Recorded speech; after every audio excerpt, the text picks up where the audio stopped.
Oi, bebês! Oi, amores! Nós estamos aqui para começarmos uma série de aulas de revisões para a prova da Baiana. Antes da gente começar a falar a respeito dos conteúdos, pega o papel, pega a caneta e mais uma vez lembra. Sempre eu digo para vocês que a memória auditiva e a visual ela é muito importante, mas a memória escrita ela vai fazer com que você tenha condições de assimilar muito mais esses conteúdos. Ao contrário do que normalmente a gente tem feito, eu não vou escolher provas de anos específicos.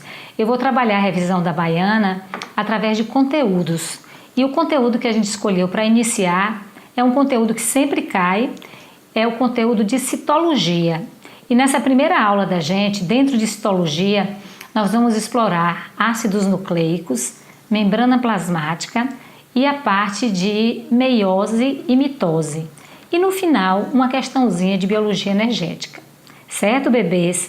Então a gente agora vai começar trabalhando uma questão que vai envolver, de uma certa forma, a citologia no sentido de reinos, e a partir dessa análise do reino a que se refere a questão, a gente vai trabalhar características e aspectos evolutivos dentro desse reino.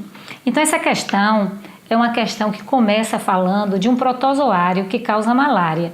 E a questão diz: os plasmódios, parasitas causadores da malária, são organismos eucarióticos. Com base nos conhecimentos da biologia molecular, pode-se afirmar sobre a expressão gênica desses seres que... Então, observem bem, a primeira célula eucariótica, que surgiu aproximadamente 2,5 bilhões de anos atrás, foi a célula de uma ameba. A amebinha, amores, é um protozoário. E se você analisar as características evolutivas que começaram a surgir a partir desse grupo, você percebe que em todos os outros reinos essas características vão permanecer. E o que é que você via no grupo de seres que veio anteriormente, que foram os moneras? A ausência de carioteca. Então a análise agora vai ser feita partindo de um pensamento de Lee Margulis, que fala que os procárias primitivos, através de invaginações e evaginações da membrana, como mostra essa imagem, eles puderam, com o passar dos tempos, levar essa membrana plasmática para o centro da célula e formar a carioteca. Aí surgem os eucárias primitivos, representados pela ameba.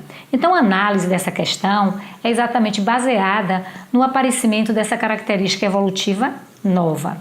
A primeira alternativa, ela está errada.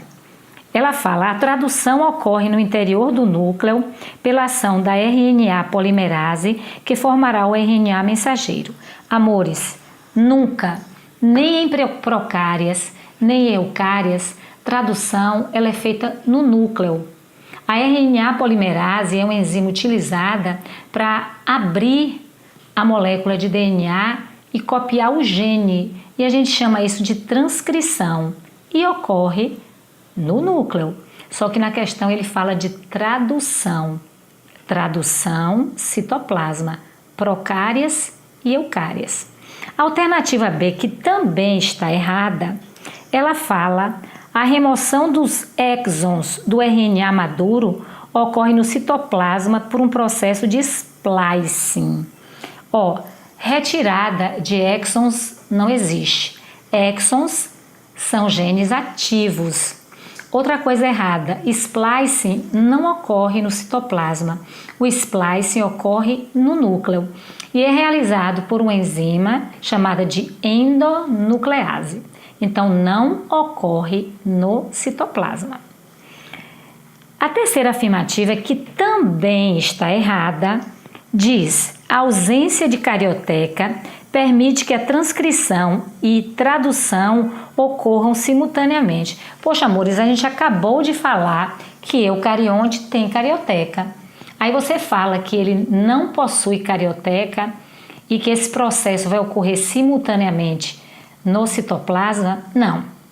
Se o ser é um ser eucarionte, que é o plasmodium, que é um protozoário, os processos vão acontecer no núcleo e posteriormente a tradução no citoplasma. A afirmativa D, que é a correta, ela diz: o código genético ele é degenerado, ou seja, mais de um códon pode corresponder a um mesmo aminoácido, como observado para a alanina. Amores, essa degeneração do código genético é uma característica positiva no material genético. Você pode ter aminoácidos com mais de uma tríade de bases nitrogenadas. E isso permite, amores, que você tenha uma diversidade tão grande de proteínas e uma variabilidade tão grande entre as espécies por conta desse aspecto que existe da degeneração do código genético. Essa é a correta. E a última afirmativa, que é a letra E, ela fala: a transcrição inicia com a ligação do RNA mensageiro e RNA transportador ao ribossomo. Amores, a transcrição, ela não envolve RNA transportador. A transcrição começa no núcleo, quando a molécula de DNA, pela ação da RNA polimerase, abre, o RNA mensageiro copia, transcreve esse gene para que posteriormente ele seja levado para o citoplasma, para que o ribossomo ele realize a tradução, que também é conhecida como o quê? Síntese proteica. Ok, bebês? Agora vamos para a alternativa para a questão de número 2. O texto fala: podemos dizer que o principal responsável pelas características morfofisiológicas e pelo comportamento de um organismo é o conjunto de proteínas que ele sintetiza. Assim, ao mesmo tempo que precisamos nos alimentar das proteínas de outros organismos, não podemos usá-las para substituir as nossas. Temos sempre que desmontá-las e unir seus blocos construtores na sequência que nos é própria. Aí vem o quê? Os termos desmontá-las e sequência que nos é própria, presente no texto, pode ser associado a processos e moléculas presentes na fisiologia e na composição do corpo humano.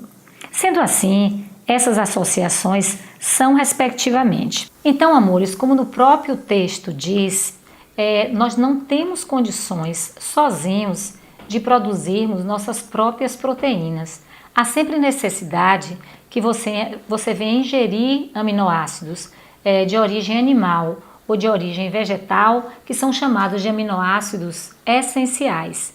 E quando ele fala aqui na questão de desmontá-los, e depois ele fala a respeito de sequência que nos é própria, quando ele fala de desmontagem de proteínas, amores, ele está falando de catabolismo. Ele está falando de quebra.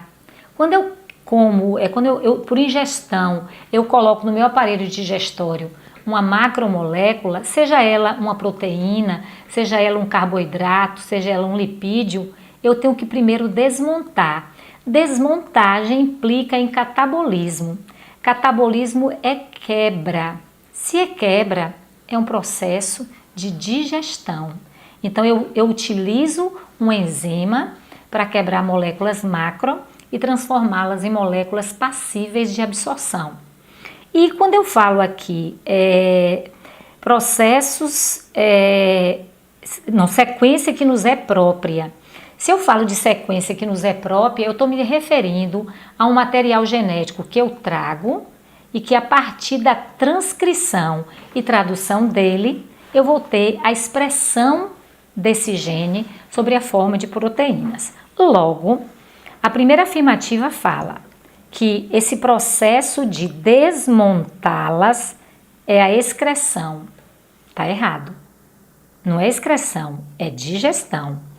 E na letra A fala de aminoácidos como sequência que nos é própria. Aminoácidos, amores, são os monômeros que compõem a proteína. A proteína, na realidade, não é uma sequência que nos é própria. A proteína é a tradução dessa sequência que nos é própria. A outra alternativa, que é a letra B, que está certinha, quando ele fala de desmontagem, ele está falando de catabolismo. Se ele está falando de catabolismo, ele está falando de um processo de digestão, um processo de quebra que ocorre na boca, ocorre no estômago e ocorre no intestino. Ok, bebês? E a outra é o DNA. O DNA se refere exatamente àquela molécula que na questão fala da sequência que nos é própria. Vamos ver agora o erro da afirmativa C. Na afirmativa C ele falou de respiração celular e falou de glicose. Bom, respiração celular é um processo também de catabolismo, mas eu só tenho esse catabolismo depois que eu quebro macromoléculas e levo elas para o sangue para que elas possam depois, aí sim, pela respiração celular, serem quebradas. E a outra opção da afirmativa C é a molécula de glicose. Ela também, amores, não é uma sequência que nos é própria. É um carboidrato que você metabolizou, que você quebrou na boca e no intestino. O erro da afirmativa D, digestão, estaria correto, mas RNA ribossômico não é um RNA que mostra a sequência que nos é própria. O RNA ribossômico ele vai dar origem a quem, amores? A organela ribossomo. É quem vai fazer a síntese proteica. E a última afirmativa, que é a alternativa E, fala de síntese. Amores, síntese não tem nada a ver com quebra. É catabolismo. E DNA estaria certo, mas como anterior não fazia na realidade uma relação correta com o que foi pedido, a afirmativa E ficou errada. Ok, bebês? Então vamos agora para a alternativa ou a questão de número 3. Essa questão ela envolve membrana e envolve organelas. Então vamos ler o enunciado dessa questão 3, que é uma questão muito boa, cheia de pegadinhas. Ela diz o seguinte: uma célula eucariótica é uma massa de citoplasma, delimitada por uma membrana que apresenta um núcleo. Com base nos conhecimentos sobre citologia, o que é correto afirmar? A primeira alternativa, que é a letra A, ela fala o seguinte: observando uma célula animal, o microscópio óptico, é possível visualizar a parede celular e o núcleo. Amores, ouçam, leiam, memorizem. Olha o que está aqui. Somente células animais e protozoários não possuem parede celular. Então, a microscopia eu jamais visualizaria em uma célula animal a presença de parede celular, apenas membrana plasmática lipoproteica, ok? A afirmativa B, que também está errada, ela fala: o retículo endoplasmático liso tem importante papel na produção de proteínas pela célula. Acabou. Amores, retículo endoplasmático liso não sintetiza proteína. Retículo endoplasmático liso sintetiza lipídios. Síntese de lipídios, retículo endoplasmático liso. Síntese de proteínas, retículo endoplasmático rugoso. A afirmativa C, que também está errada, diz: os lisossomos são importantes no empacotamento e na distribuição de substâncias pela célula. Amores, quem armazena, empacota, secreta e excreta substâncias que geralmente são sintetizadas pelo retículo endoplasmático é o complexo de Golgi ou complexo golgiense.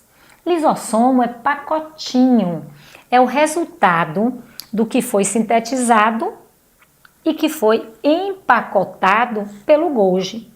Então, ele já é o pacotinho, então também está errada.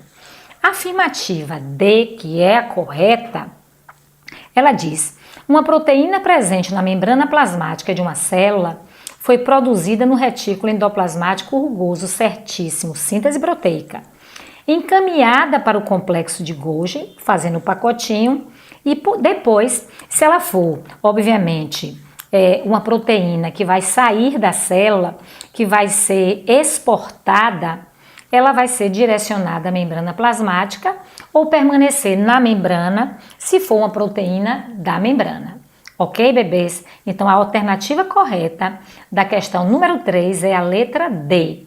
E a última, que também está errada, uma proteína, os fosfolipídios que formam a membrana plasmática têm a parte hidrofóbica voltada para o exterior da célula, voltada para o interior da célula. Então, agora vamos partir, amores, para nossa próxima questão, que é uma questão que também envolve membrana plasmática. Vamos lá? A membrana plasmática ela é constituída basicamente por uma camada de fosfolipídios, associada a moléculas de proteína. Essa estrutura delimita a célula, separa o conteúdo celular do meio externo e possibilita o trânsito de substâncias entre o meio intra e o meio extracelular. Sobre o transporte através da membrana, é correto afirmar. Primeira alternativa, a letra A, que está errada. A passagem de substâncias através da membrana plasmática, utilizando proteínas transportadoras, denominada de difusão simples. Amores, difusão facilitada, permease. Na difusão simples, que são gases, não há necessidade de proteína da membrana para realizar esse transporte. Afirmativa B, que também está errada. A difusão facilitada é o transporte de substâncias pela membrana com o auxílio de proteínas, tá certinha, só que ela fala transportadoras e com gasto de energia. Amores, difusão e osmose sem gasto de energia. Então, se eu estou falando da difusão facilitada, não existe gasto energético. Então, a afirmativa está errada. Agora vamos para a afirmativa C, que também está errada. A osmose, ou a osmorregulação, é a passagem de substâncias através da membrana plasmática em direção a menor concentração de solutos. Solutos está errado. Na osmose, os líquidos passam de um meio menos concentrado, de um meio mais concentrado para um meio menos concentrado. Isso é que estaria correto. Solvente do mais concentrado para o menos concentrado. E a afirmativa E, que é a correta, no transporte ativo ocorre passagem de substâncias por proteínas da membrana com gasto de energia. E o exemplo clássico, amor, é o que está representado nessa imagem aqui, que é a bomba de sódio e potássio, que é um exemplo clássico de processo de passagem de substâncias pela membrana, onde ocorre gasto de energia. Ok, bebês? Ok, amores? Então agora vamos partir para a questão de número 5.